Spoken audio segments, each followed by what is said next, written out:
Hello అండి అందరికీ. సిరిమనస్సు ఈ పేరు మీరు ఎప్పుడైనా విన్నారండి? ఇదొక జాతర పేరండి. ఇది ఎక్కడ జరుగుతుందో తెలుసా అండి? మన విజయనగరంలో పైడితల్లి అమ్మవారి జాతర. ఈ జాతరకి చాలా ప్రత్యేకత ఉందండి. ఇది ఈ మధ్య కాలంలో చేస్తుంది కాదు. అప్పట్లో బ్రిటిష్ వాళ్ళు మన దేశాన్ని పరిపాలిస్తున్న టైంలో కూడా విజయనగర వాసులు ఈ జాతరను చేసుకునేవారట. అప్పటినుంచి ఇప్పటికి కూడా అదే పద్ధతిలో ఈ జాతరననేది జరుపుతున్నారనమాట.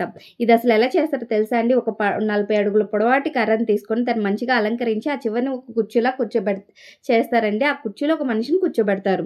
అలా కూర్చోబెట్టి ఆ మనిషిని ఊరంతా తిప్పుతూ ఉంటారండి. ఆ పైనుంచి ఆయన మంచిగా పువ్వులు ఊరంతా చల్లితే ఆ అమ్మవారి ఆశీస్సులు ఊరు మీద ఎప్పుడూ ఉంటుందని చెప్పేసి ఆ ఊరు ప్రజల నమ్మకం అనమాట. ఇక్కడ మీరు చేప బొమ్మలు, ఏనుగు బొమ్మలు చూసుంటే చేప అమ్మవారికి దారి చూపిస్తుందంటండి. ఏనుగు బొమ్మలు ఇలాంటి పెద్ద ఉత్సవం చేస్తున్నప్పుడు ఎటువంటి ఆటంకాలు లేకుండా చూసుకుంటుందని చెప్పేసి ఏనుగు బొమ్మలు కూడా తయారు చేసి తీసుకెళ్తున్నారనమాట. ఇక్కడ మీరు చూస్తే ఆ కుర్చీలో ఒక మనిషిని కూర్చోబెట్టి ఊరేగిస్తున్నారు.